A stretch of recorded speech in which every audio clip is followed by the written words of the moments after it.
Matahari jingga tampak elok di ujung sana. Sinar kemasan membasuh jalanan yang ramai oleh pengendara. Trotoar ramai oleh pejalan kaki yang berlalu lalang. Orang yang tinggal di perkotaan sudah keluar untuk berburu takjil dari jam 3 sore.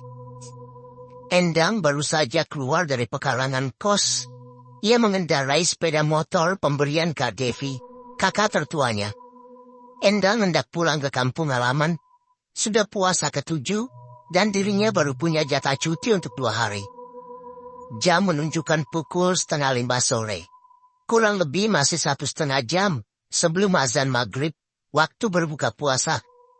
Dengan kecepatan sedang, Endang seharusnya bisa sampai di kampung dalam 3 jam. Mungkin bisa 2 jam, asalkan ia melaju dengan kecepatan penuh, yang mana jelas mustahil, mengingat jalanan yang ramai oleh pengendara. Endang mengeluh sebal. Sebenarnya, ini tidak berjalan sesuai rencana. Setelah jadwal kerja paginya selesai jam 2 siang tadi, ia berencana langsung berangkat pulang, agar bisa buka puasa bersama ayah dan ibu di kampung. Waktunya lebih dari cukup untuk perjalanan santai. Sayangnya, entah bagaimana, Endang malah tertidur saat sampai di kos. Ia melompat kaget ketika membuka mata. Jam dinding sudah menunjukkan pukul 4 sore. Mau tidak mau, aku harus berbuka puasa sendirian dulu hari ini. Padahal harusnya bisa buka puasa bersama ayah ibu sebanyak 3 kali termasuk hari ini. Sayang sekali, mana harus berbuka di jalan. Nasib. Keluh Endang tersenyum getir. Perutnya menggerutu lapar. Tangannya lihai berkelok mendahului pengendara lain. Endang adalah anak bungsu dari 4 bersaudara. Kakak pertama dan kakak keduanya, Kak Devi dan Kak Roni, sudah menikah. Sementara kakak ketiganya, Kak Silvi, merantau mencari uang ke tanah orang seperti dirinya. Orang tua Endang tinggal berdua di rumah di kampung halaman. Namanya adalah Pak Udin dan Bu Rombah. Mereka hidup bersahaja sebagai petani tanpa terikat perkembangan zaman.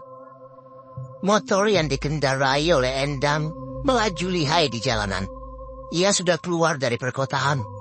Pepohonan di sisi kanan dan kiri jalan mulai rimbun, tumbuh di antara rumah warga. Sementara jalan yang tadi padat pengendara mulai berkurang. Berikut kualitas jalan yang juga mulai berlubang.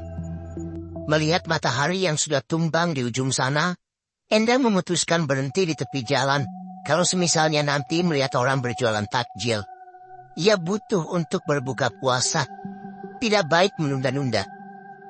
Endang mengeluh saat mulai memasuki jalan yang di kanan dan kirinya dipenuhi pepohonan rimbun. Ia tahu jalan panjang ini tidak akan ada yang berjualan di tengah kebun. Aduh, apa aku lebih baik kebut saja ya? Jauh soalnya mau keluar dari kebun ini. Atau apa aku lebih baik putar balik? Tapi aku malas kalau harus kembali. Gumam Endang di atas motor. Setelah berpikir sejenak, Endang memutuskan untuk ngebut agar bisa cepat keluar dari perkebunan luas itu. Saat gas diputar penuh, Endang tersentak ke belakang. Motornya mulai melaju kencang. Beruntung karena ini sudah bukan jalanan kota, tidak banyak motor atau mobil yang lewat. Hanya 1-2. Itu pun berlawanan arah. Endang jadi tidak perlu memperlambat laju motornya. Saat sedang fokus ngebut, Endang dibuat heran karena melihat orang berkerumun di kejauhan. Semakin dekat, ia pun menyadari kalau kerumunan itu adalah orang-orang yang hendak memberi takjil. Mereka berseru berebut ingin membeli lebih dulu. Sambil tersenyum, Endang memperlambat laju motornya. Ia menepi beberapa meter dari kerumunan orang yang mengantre untuk memberi takjil tersebut. Endang turun dari motor. Ia memperbaiki jilbabnya yang sedikit berantakan akibat tertiup angin. Sebelum bergabung mengantre bersama belasan, bahkan puluhan orang lain.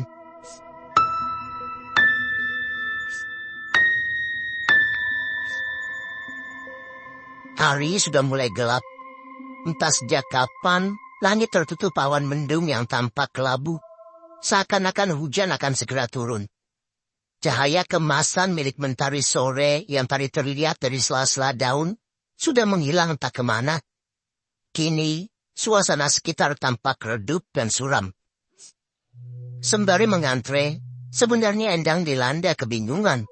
Selain karena cuaca yang berubah terlalu mendadak begini, juga karena seingatnya tidak ada pemukiman di dekat sini. Endang sudah beberapa kali melakukan perjalanan pulang pergi dari kota ke kampung halaman. Ia ingat betul kalau tidak ada pemukiman di sekitar sini. Apalagi melihat tidak adanya kendaraan selain milik Endang yang terparkir di samping jalan. Jelas, mereka berjalan kaki sampai di tempat ini.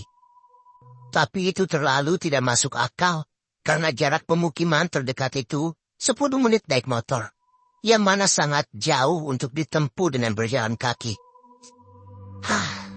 Sudahlah Endang, lagi pula kan itu bukan urusanmu.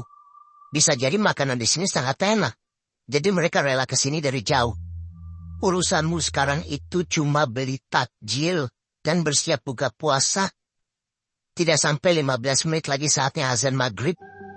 Gumam Endang lirih pada dirinya sendiri. Endang masih berdiri di belakang kerumunan yang berdesak-desakan. Seruan terdengar ricuh dari mereka yang berseru ingin membeli ini itu. Endang menolak untuk bersikap buru-buru dan memilih bersabar menunggu sambil menatap beberapa orang yang meninggalkan kerumunan dengan berbagai macam makanan kecil dalam bungkusan plastik.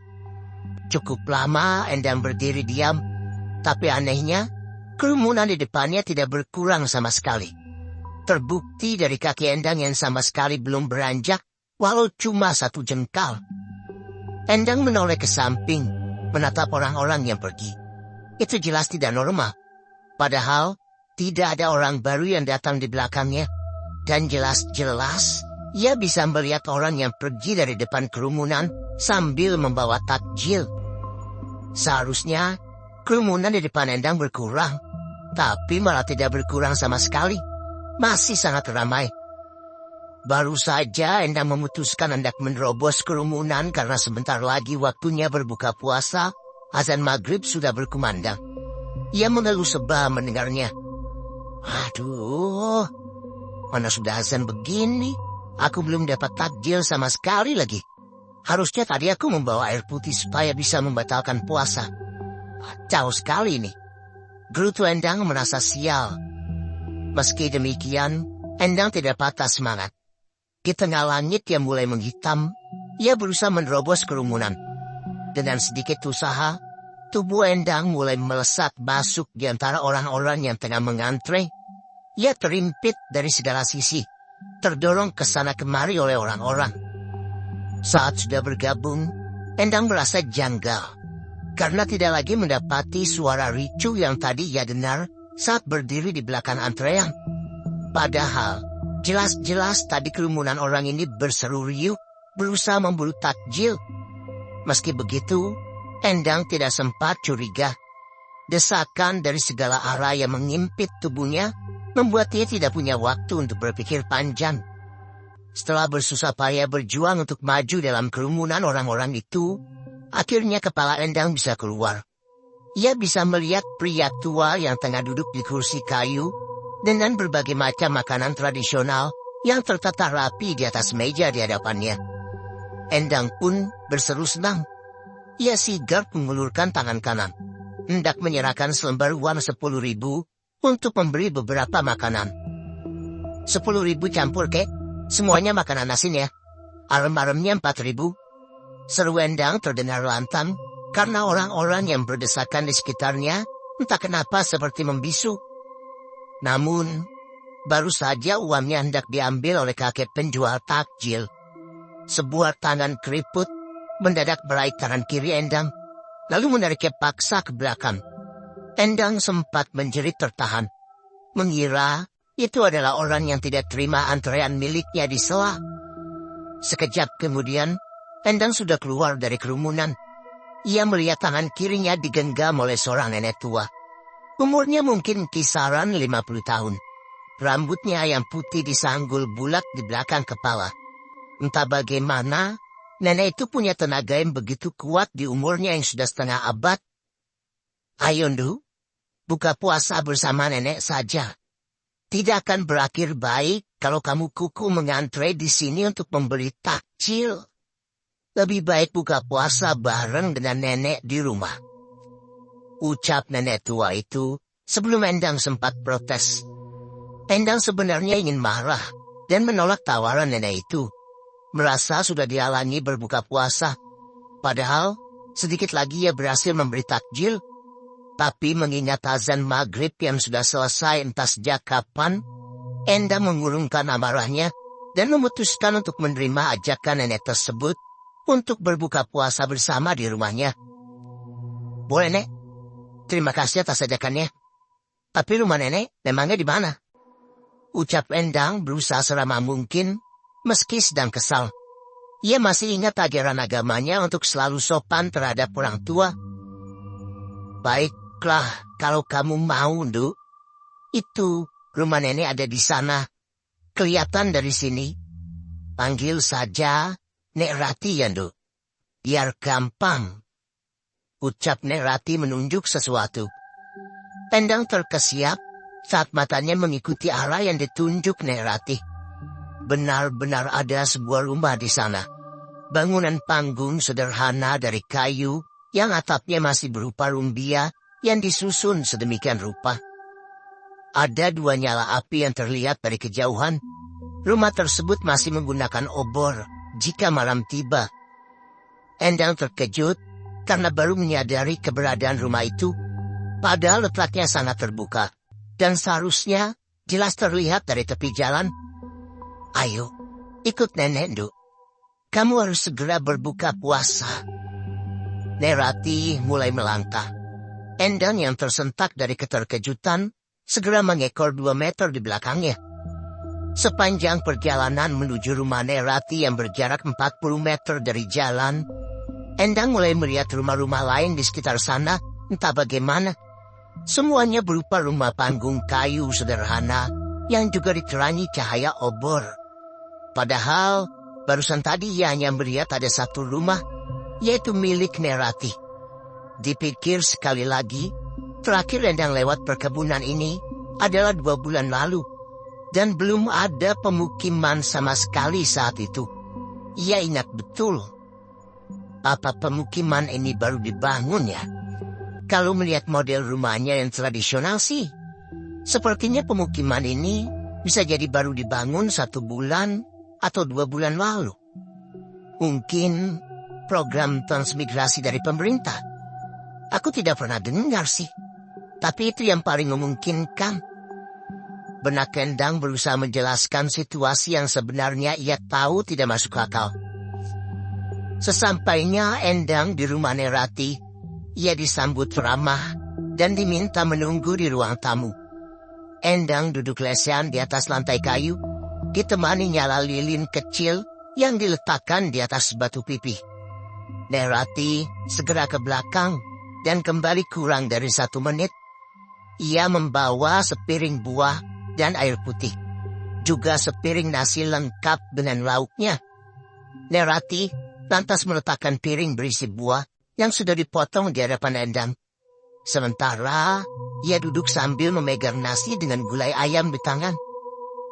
Makan, Du. Maaf, nenek cuma bisa kasih buah saja. Setidaknya itu cukup untuk buka puasa, sekaligus mengganjal perut. Perjalananmu akan jauh dari sini. Ucap Nek Rati sedikit ambigu. Ia mulai menyantap nasi di piringnya. Terima kasih Nek Rati atas makanannya, kata Endang sembari menggulas senyum. Ia meraih air minum, lalu memakan potongan buah setelah membatalkan puasa. Jujur saja, Endang sedikit merasa direndahkan saat melihat Nek Rati menyantap nasi beserta gulai ayam di piringnya. Sementara, ia hanya diberi beberapa potong buah mangga dan apel. Endang malah sempat bertanya-tanya, apakah Nek Rati tidak diajarkan kalau etika memberi orang lain adalah dengan memberikan yang terbaik, atau setidaknya setara dengan apa yang ia miliki. Tapi, meski sedikit tersinggung, Endang tidak lantas protes. Lagi pula, Endang sudah ditolong. Tidak sepantasnya ia protes tentang bentuk pertolongan tersebut. Sejak kapan ada pemukiman di sini, Nek? Tanya Endang basa-basi, sekaligus mengutarakan rasa penasaran. Ia tengah melahap buah mangga yang ranum, lagi manis rasanya. Nerati tersenyum takzim, membalas pertanyaan Endang. Menatapnya cukup lama. Entah dari mana, ada angin dingin yang membelai tengkuk Endang. Membuatnya merinding. Sekilas ia melihat kalau mata Nerati berubah mengkilap, lalu kembali normal. Sudah lama, Nduk. Puluhan tahun, bahkan mungkin ratusan, nenek lahir dan tumbuh di kampung ini. Tidak pernah keluar sama sekali sampai tua begini. Ucap Nerati menjelaskan. Mendengar penuturan Nerati, Endang sontak terkejut. Baru 2 bulan lalu ia lewat, dan tidak ada apa-apa selain perkebunan di sini. Pengakuan Nerati sangat tidak sesuai dengan kenyataan. Endang sempat hendak protes, namun urung, karena ia menghargai Nerati yang sudah berumur. Endang masih tahu adab. Percakapan terhenti setelahnya. Endang bingung mau bicara apa. Nerati juga tampak hikmat menikmati makanan. Baru setengah jalan menghabiskan potongan buah di piring, perut Endang tiba-tiba sakit seperti terlilit. Ia mendadak teringat dengan sakit mah yang sudah lama dideritanya. Itu juga alasan Endang berusaha memberi arem-arem dari penjual takjil tadi. Karena mah yang ia derita selalu kambuh kalau makan sesuatu tanpa nasi saat berbuka puasa. Maaf, Nerati, apa saya boleh meminta nasinya walau sedikit, Nek? 2 sendok saja cukup. Perut saya mulai sakit. Mah saya kambuh kalau tidak makan nasi sama sekali ketika berbuka puasa. Pinta Endang setelah membulatkan tekad. Ia memutuskan meminta karena rasa sakit di perutnya yang mulai menjadi-jadi. Nerati tersenyum lagi sebelum menjawab permintaan Endang dengan sesuatu yang sangat tidak terduga. Sabar, Yandu. Kamu tidak boleh makan nasi di sini. Habiskan saja buahnya kalau masih lapar. Kalau kurang, nanti nenek potong lagi di belakang. Ucap Nerati membuat Endang bingung. Namun, belum sempat Endang menaruh curiga, ia mendadak teringat motornya yang masih terparkir di samping jalan. Sontak, Endang tersadar kalau dirinya harus segera pulang. Endang pun segera pamit untuk melanjutkan perjalanan. Tidak lupa ia berterima kasih pada Nerati karena telah mengajaknya berbuka puasa. Selain karena memang buru-buru, Endang juga ingin cepat pergi karena hendak membeli nasi di jalan nanti. Perutnya mulai nyeri, mah yang ia derita kambuh. Duh, ayo nenek antar sampai tepi jalan. Gelap kalau sudah malam, biar nenek bawakan obor. Ucap Nerati ingin menemaninya. Endang tidak menolak. Ia berjalan di depan Nerati yang membawa obor, membuat bayangan dirinya bergerak-gerak di tanah.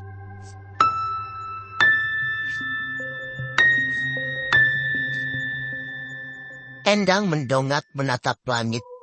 Benar kata Nerati. Suasana di luar gelap gulita. Tidak ada bulan ataupun bintang di atas sana. Tertutup awan kelabu yang berubah hitam saat malam. Beberapa belas meter dari jalan, Endang tidak mendapati mbak penjual takjil tadi. Bahkan mejanya pun tidak ada. Itu membuat Endang heran. Pasalnya ia tidak mendengar ada suara langkah kaki sama sekali selama berbuka bersama Nerati. Padahal rumahnya terletak paling depan. Kalau mbak penjual takjil itu penduduk kampung ini, harusnya ia lewat depan rumah Nerati. Apa mbah itu bukan warga kampung ini? Benak Endang. Tepat 2 meter dari pinggir jalan, Endang mendadak merasa kalau seseorang mendorong punggungnya. Ia lantas jatuh terjerembab. Kedua telapak tangannya lecet saat menahan badan agar tidak menghantam tanah. Aduh! Seru Endang kaget. Keterkejutan Endang tidak sampai di situ. Saat ia menoleh ke belakang untuk mengetahui siapa yang mendorongnya, sesuatu yang Endang lihat malah membuat matanya terbelalak. Tidak ada nerati di belakangnya. Bahkan, tidak ada pemukiman sama sekali. Rumah-rumah panggung kayu sederhana tadi menghilang sepenuhnya, digantikan perkebunan yang biasa Endang lihat sepanjang perjalanan. Bulu kuduk Endang mendadak merembang saat mengingat apa yang barusan terjadi. Jantungnya berpacu kencang, berdetak tidak karuan. Dengan mata awas, Endang segera bangkit dari duduknya. Ia bergegas melangkah ke arah motor yang terparkir di tepi jalan. Endang ketakutan. Yang ia mau hanya pergi dari tempat itu secepatnya. Dalam sekali engkol, mesin motor langsung menderu geram. Endang dengan cepat tancap gas meninggalkan perkebunan itu. Sepanjang jalan keluar dari perkebunan itu, pikiran Endang berputar tentang apa yang baru saja ia alami. Rasanya janggal dan mengerikan di saat yang sama. Memikirkannya saja, langsung membuat tubuhnya bergidik. Rasa ngeri di leher Endang dengan cepat teralihkan. Ia menatap heran suasana malam yang begitu lengang. Di langit sana, bulan dan bintang sudah muncul. Awan kelabu yang tadi menutupi segalanya, pergi entah kemana. Keheranan Endang semakin menjadi saat memasuki pemukiman padat penduduk. Ia tidak mendapati satupun pengendara. Bahkan, tidak ada toko atau rumah yang masih buka. Suasananya sangat sepi. Hanya lampu teras rumah saja yang menyala. Sampai akhirnya, setelah beberapa waktu berkendara, Endang melihat ada warung yang baru hendak tutup. Ia segera menepi dan bertanya pada ibu-ibu yang tengah mengangkat papan penutup warung. "Maaf Bu, kok sudah sepi sekali ya? Memangnya ada apa?" tanya Endang masih duduk di atas motor. Wanita pemilik warung itu menatap Endang heran cukup lama sebelum menyaut ketus.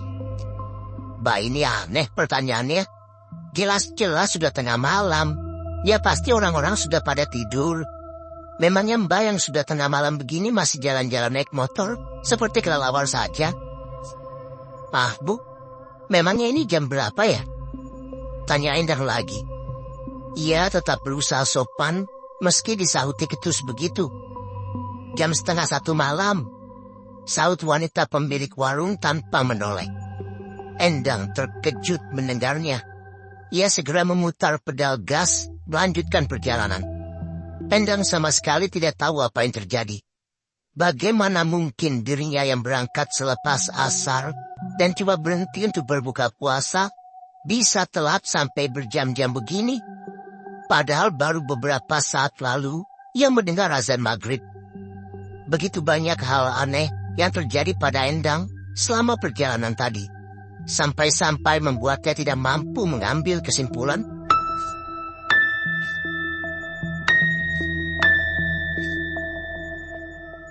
Perjalanan berlanjut dalam sunyi.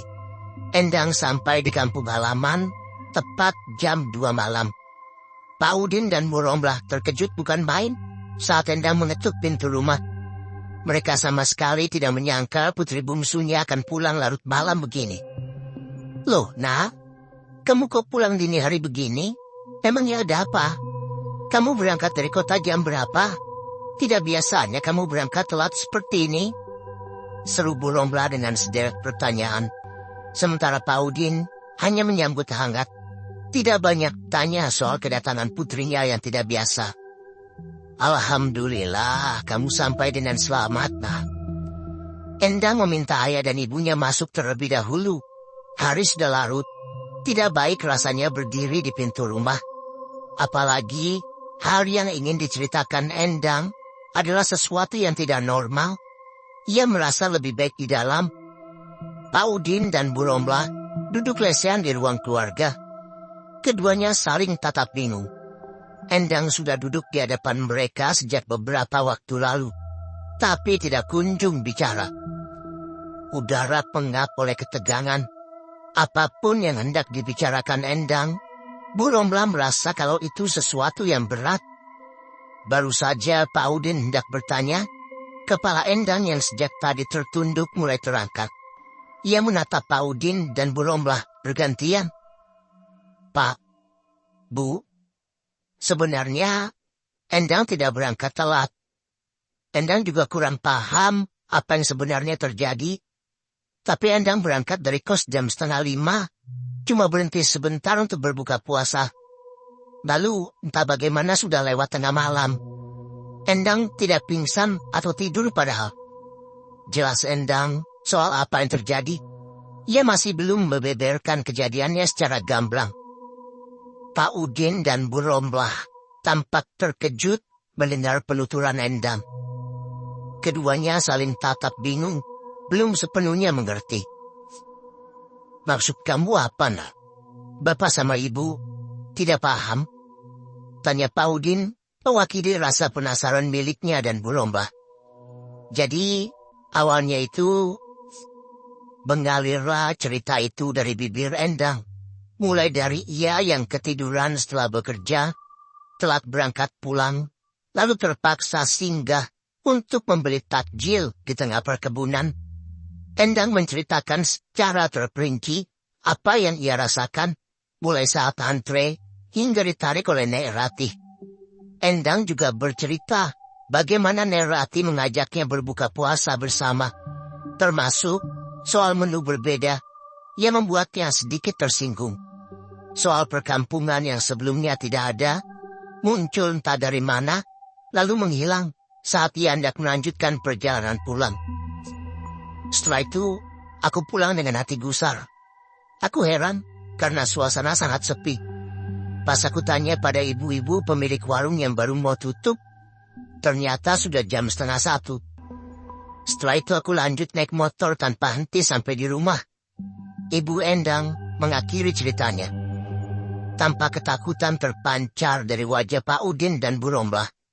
Keduanya lalu bertanya serempak, apakah Endang memakan makanan lain selain buah yang disuguhin Erati itu? Aku tidak memakannya, Pak, Bu. Aku cuma minta, tapi tidak dikasih oleh Erati. Memangnya kenapa, Bu? Jawab Endang balik bertanya, merasa ada hal buruk yang akan terjadi kalau ia memakannya. Pak Udin dan Bu Romlah menghela nafas lega sambil mengelus dada. Sebenarnya, kamu masuk ke alam gaib saat memutuskan untuk mampir dan memberi takjil, nak. Jawab Bu Romlah. Sontak, mata Endang membulat mendengarnya. Ia sama sekali tidak menyangka. Tapi meski demikian, Endang memilih diam, tahu kalau ibunya belum selesai bicara. Nek Ratih yang menolong kamu itu adalah bangsa jin, nak. Dia mungkin tidak ingin kamu memakan takjil yang hanya akan membuatmu terjebak di alam sana. Ibu yakin kalau Nek Ratih dari awal berniat baik, dia sudah menolongmu. Jelas Bu Romlah singkat, membuat dahi Endang mengernyit heran. Tapi Bu, mereka memakai kerudung dan hijab panjang dan memberi takjil. Berarti mereka puasa kan? Masa sih mereka itu jin, Bu? Serga Endang tidak percaya. Sejauh yang ia tahu, jin adalah makhluk jahat. Memangnya jin berpuasa Ramadan juga? Bu Romlah menggeleng sambil tersenyum sebelum menjawab. Bangsa jin tidak sesederhana yang kita kira, Du. Mereka itu sama seperti manusia, punya agama, punya kehidupan, punya pekerjaan, menikah, punya anak. Sama seperti kita kurang lebihnya. Dan jin muslim itu ada. Mereka juga berpuasa, sholat, lebaran, bahkan naik haji. Tapi ibu kurang yakin kalau yang kamu lihat adalah rombongan jin muslim yang sedang memberi takjil. Karena tidak seperti manusia, jin cenderung jujur dengan jati diri mereka. Jadi kalau yang kamu lihat itu memang jin muslim, harusnya mereka melarangmu dari awal untuk beri takjil di sana. Menurut apa yang kamu ceritakan, ibu rasa itu adalah perkampungan jin biasa. Kerumunan yang kamu lihat adalah tipu muslihat agar kamu memakan makanan gaib dari mereka. Untung ada Nek Ratih. Dia jelas menolongmu dan membantumu, meski dia bukan jin muslim. Alhamdulillah. Kisah Bu Romlah panjang lebar. Pak Udin di sampingnya hanya mengangguk-angguk setuju. Endang termenung mendengar penjelasan ibunya. Ia tidak menyangka kalau dirinya masuk ke alam gaib. Pantas saja, suasana di kampung itu sangat janggal. Endang mengucap syukur pada Allah Subhanahu wa Ta'ala.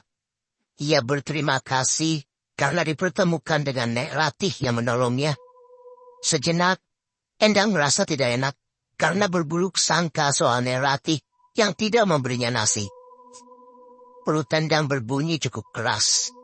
Ia baru tersadar kalau rasa perih akibat mah tadi sudah hilang entah kemana.